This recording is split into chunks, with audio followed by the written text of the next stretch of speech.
Lord. கர்த்தருக்குள்ளாக உங்களை வாழ்த்துகிறோம். பெண்கள் வேதாகம ஜீவப்பம் அந்த வரிசையில இந்த நாள்ல மரியாதை குறித்து பார்க்கவும் இதை பிரசன்ட் பண்ற ஜீவாப்பம் மினிஸ்ட்ரிஸ் அந்த ஊழியத்தை கடவுள் ஆசீர்வதிப்பாராக. எல்லா சகோதரிகளும் கர்த்தருக்கு பணி செய்யும்படியாக அவர்கள் ஒரு ஆப்பர்ச்சுனிட்டி கொடுத்து இந்த மினிஸ்ட்ரியை நடத்துறாங்க. நம்ம எல்லாரும் அந்த மினிஸ்ட்ரிக்காக ஜெபிப்போம். கர்த்தர் தாமே இந்த வார்த்தைகளை ஆசீர்வதிப்பாராங்க. இந்த நாள்ல நம்ம எடுத்துக்கொண்ட அவர்கள் கொடுத்த தலைப்பு என்னன்னா மரியாள். மரியாள்னு நம்ம சொன்னோம்னா நிறைய மரியாள்கள் உண்டு புதிய ஏற்பாட்டில. இவங்க அழகா சார்ட் அவுட் பண்ணி பழைய ஏற்பாட்டு பெண்கள், புதிய ஏற்பாட்டு பெண்கள் அப்படின்ட்டு அவங்க போஸ்ட் பண்றாங்க. அந்த வரிசையில புதிய ஏற்பாட்டுல வர மரியாள், இந்த மரியாள் நிறைய இருக்காங்க. இயேசு கிறிஸ்துவினுடைய தாயார், அப்புறம் பெத்தானியா மரியாள், அதுக்கப்புறம் யோவனா மரியாள், அப்படியே சொல்லிட்டே போகலாம். ஆனா நம்மளுக்கு ரொம்ப நல்லா தெரிஞ்ச மரியாள் யாருன்னு கேட்டீங்கன்னா இயேசு கிறிஸ்துவினுடைய தாயார் ஒருத்தவங்க இல்லையா. அடுத்த மரியாள் ஆட்டோமேட்டிக்கா நம்மளுக்கு ஞாபகம் வருது யாரு? லாசருவோட சகோதரி இல்லையா. லாசருவோட சகோதரி மரியாள் அவங்க என்ன செய்யறாங்க, நலகத்தை ஆண்டவருடைய தலையில ஊத்துனாங்க. இன்னொரு ஸ்திரீயும் அவங்க பாதத்துல ஊத்துனாங்களே. இந்த ரெண்டு மரியாள்களுக்கும் எல்லாருக்கும் எப்பொழுதுமே ஒரு கன்ஃபியூஷன் வரும். ஸோ அதை முதல்ல நம்ம கிளாரிஃபை பண்ணிக்கலாம். இந்த பெத்தானியாவில் இருக்கிற மரியாள் யாருன்னா லாசருவினுடைய சகோதரி. அவங்க என்ன பண்றாங்கன்னா, இந்த லெப்பர் குஷ்ரோகி இருக்கான் இல்லையா, சீமோன், ரெண்டு பேரோட சீமோன் தான், அதனாலதான் கன்ஃபியூஸ் ஆகுறாங்க. இந்த சீமோன் குஷ்ரோகியா இருக்கிறான். அந்த வீட்டுல நடக்கிற ஒரு ஃபங்க்ஷன்ல ஆண்டவர் இருக்கும் பொழுது இந்த அம்மா பழஸ்கா பண்டிகைக்கு முன்னால ஆண்டவருடைய தலையில அனாயிண்ட் பண்றாங்க. அவங்க தலையில தவிர்த்தும் போது எல்லாரும் நினைக்கிறாங்க, சீஷர்கள்லாம், என்ன இவங்க இந்த வேலையை பண்றாங்க. இதை நம்ம எதுல பார்க்கலாம்னாக்கா, நீங்க மார்க்ல பார்க்கலாம், மார்க்கு மத்தேயு 26ல பார்க்கலாம், மார்க்கு 14ல பார்க்கலாம், யோவான் 12ஆம் அதிகாரத்துல இந்த சம்பவத்தை பார்க்கலாம். அப்ப எல்லாரும் சொல்றாங்க, ஏன் இப்படி நடிக்கிறேன், அது இயேசு கிறிஸ்து சொல்கிறார் அவன் நற்காரியத்தை செய்தாள் அப்படின்னு. இல்ல வருவோம் திருப்பி இந்த பாட்டுக்கு. அடுத்த மரியாள் அவங்க என்னன்னா கலீலி, அந்த ஊர்ல இருக்கிற பரிசேயன் சைமன், அதாவது சீமோன் ஒரு பரிசேயனா இருக்கான். அவனுடைய வீட்டுல ஆண்டவர் பந்தி இருக்கும் பொழுது அப்போ ஒரு பாவமுள்ள ஸ்ரீ அப்படின்னு கொடுக்கப்பட்டிருக்கு. நம்ம இவங்க பாவம் இல்லாதவங்க, அவங்க பாவமுள்ள ஸ்ரீ பாதத்தை நினைச்சு தன் தலைமையிலாம் தொடச்சி அழுது முத்தமிடுறாங்களே. அதையும் எல்லாம் என்ன செய்யறாங்க, ஏன் இவர் இந்த மாதிரி செய்யறாரு, பாவமுள்ள ஸ்ரீ தன்னை தொடுறாங்களே அப்படின்னு. இவங்க ரெண்டு பேருக்குள்ள இதுதான் வித்தியாசம். நம்ம ஒண்ணும் நினைக்க கூடாது. அவங்க தலையில ஊத்தி பெத்தானியா மரியாள் பண்ணது கர்த்தர் அடக்கம் பண்ண போகிறார், அவர் 3ஆம் நாள் உயிர் தெழ போகிறார், ஜீவனோடு எழ போகிறார்ன்றதுக்கு அடையாளமா அவங்க பண்ண காரியமா.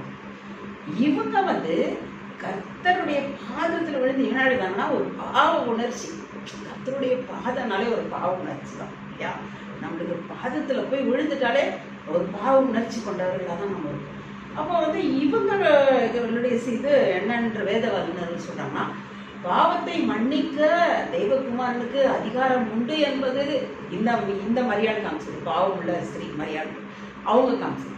அதனால இந்த நாள்ல நம்ம இந்த ரெண்டுத்தையும் கன்ஃபியூஸ் பண்ணிக்கலாம்னு சொல்றோம். இப்போ பெத்தானியா மரியாள் வரும். பெத்தானியா மரியாளும் அவளுக்கு ஒரு சகோதரி உண்டு, மார்த்தா இல்லையா. நம்ம எல்லாருக்கும் தெரியும், சிறு வயது கொண்டு படிக்கிறோம். அந்த மரியாதை குறித்து நீங்க லூக்கால படிக்கலாம், லூக்கா 7ஆம் அதிகாரத்துல படிக்கலாம். ஓகேவா. நீங்க இந்த மரியாதை பார்த்தா நீங்க மார்த்தாள், மரியாள், லாசரு. அப்ப லாசரு மரித்து உயிரோட எழுந்து அவன் அந்த ஃபங்க்ஷன்ல இருக்கிறான், அவன் உயிரோட இருக்கிறான். அவரு சாட்சி உள்ள ஜீவியமா இருக்குது அவங்களுக்கு. நீங்க பாத்தீங்கன்னா இயேசு கிறிஸ்து அடிக்கடி மரியாள், மார்த்தாள் இவங்க 3 பேர் வீட்டுக்கு, இந்த சகோதரர் வீட்டுக்கு அடிக்கடி சென்றிருக்கு. அடிக்கடி ஆண்டவர் செல்ல காரணம் என்ன, அவர்கள் அவரை ஏற்றுக்கொண்டார்கள், இயேசு கிறிஸ்துவை அக்செப்ட் பண்ணிக்கினாங்க, அவர் பேசுகிறதை உட்கொண்டாங்க, இல்ல அவருடைய அடிச்சுவடுகளை பின்பற்ற அவர்கள் ஆசையா இருந்தாங்க. ஆனா அதுலயும் மார்த்தாள் வேலைகளில் இருந்தா. ஆனா மரியாதை என்ன பண்ணாங்க, தன்னை விட்டு எடுப்படாத நல்ல பங்குன்னு ஆண்டவர் சொல்றாரு. அவங்க பாதத்துல இயேசு கிறிஸ்து வந்தவொடனே ஓடி போய் பாதத்துல உட்காந்துப்பாங்க. அப்போ எடுப்படாத பங்கு. இந்த உலகத்துல நம்மளை விட்டு நிறைய பேர் என்ன செய்யறாங்க, நம்மளுடைய இதெல்லாம் ஆஸ்தி அது இது எல்லாத்தையும் கொள்ளடிக்கிறாங்க. கொள்ளடிக்கிறதுக்கு எதுவும் இல்லை, எல்லாத்தையும் கொள்ளடிக்கிறாங்க. ஆனா நம்ம கிட்ட இருக்கிற வேத ஞானம், தேவனுடைய அன்பு, நம்ம நித்திய ராஜ்யத்துக்கு போறக்கூடிய அந்த பலத்தை யாராவது கொள்ளடிக்க முடியுமா? ஆண்டவர் சொல்லுகிறது, நம்மளை விட்டு எடுபடாத பங்கு, நம்மளுடைய கடைசி பரியந்தம், கடைசி மூச்சு பரியந்தம் இந்த மரியாதை போல நம்மளை விட்டு எடுபடாத ஒரு நல்ல பங்கை தெரிந்து கொள்ளணும். அது நித்தியத்துல நம்மளை சேர்ப்போம். நல்ல பங்கு என்பது என்ன? வேத வாக்கியங்கள். நம்ம எல்லாருக்கும் தெரியும், வானமும் பூமியும் ஒழிந்து போயிடும், ஆனா கர்த்தருடைய வார்த்தை இருக்கு பார்த்தீங்களா, அது ஜீவன் உள்ளது இல்லையா? இந்த வார்த்தை தானே இயேசு கிறிஸ்து. அப்ப அது எப்படி ஒழிந்து போயிடும்? எல்லா நற்குணங்களும் படைத்த இயேசு கிறிஸ்துவினுடைய வார்த்தை, அதை நம்ம உட்கொள்ளும் பொழுது நம்ம நித்திய ராஜ்யத்துக்கு தகுதி உள்ளவர்களா இருப்போம் இல்லையா? மரியாதை போல, மரியாதைக்கு ஒரு ப்ராஃபஸி வந்தது பாருங்க, ஆண்டவர் அடக்கம் பண்ணப்பட போகிறார்ன்ட்டு. மார்த்தால் தான், நீர் இருந்தால் என் சகோதரன் மரித்திருக்க மாட்டான் அப்படின்லாம் அவிசுவாசமா பேசினான். ஆனா மரியாள் அப்படிலாம் பேசாதவங்களா இருந்தாங்க இல்லையா? அப்ப நம்ம நல்ல பங்கை தெரிந்து கொள்ளும் போது எப்படி இருக்கணும்? மரியாதை போல இருப்போம். இந்த உலகத்து கவலைகள் எல்லாவற்றையும் நம்ம இந்த நல்ல பங்குனால ஜெயிக்கிறவர்களா இருப்போம்னு சொல்றேன். நல்ல பங்கை தெரிந்து கொண்ட மரியாதை போல இந்த நாள்ல நம்ம ஸ்திரீகள் எல்லாரும் அதிகாலை வேளையில கர்த்தருடைய வேதத்தை தியானித்து, நல்ல பங்கு அதுதான். ஜஸ்ட் படிச்சுட்டு போறது எப்படின்னா, அது பதற போல அடிச்சுட்டு போயிடும். நல்ல பங்குனா பொன்னை போல புடமிட்டு எடுத்துக்கொள்ளப்படுகிறது. அப்படி பொன்னாக விளங்கும்படியா அந்த வார்த்தைகளை நம்ம இருதயத்துல பதித்துக்கணும்னா, அது ஒரு நல்ல பங்காக என்ன செய்யும்? தேவனுக்கும் நம்மளுக்கும் ஒரு டைட் கம்யூனியன் கனெக்ஷனை கொடுக்கும். அப்ப அந்த நல்ல பங்கு எவ்வளவு நன்மைகளை செய்தல. இந்த நாள்ல நம்ம தன்னை விட்டு எடுபடாத நல்ல பங்கை மரியாதை தெரிந்து கொண்டது போல நம்ம தெரிந்து கொள்வோமா? அதிகாலை வேளையிலே வேதத்தை எடுத்து படிப்போம், அதை தியானிப்போம்.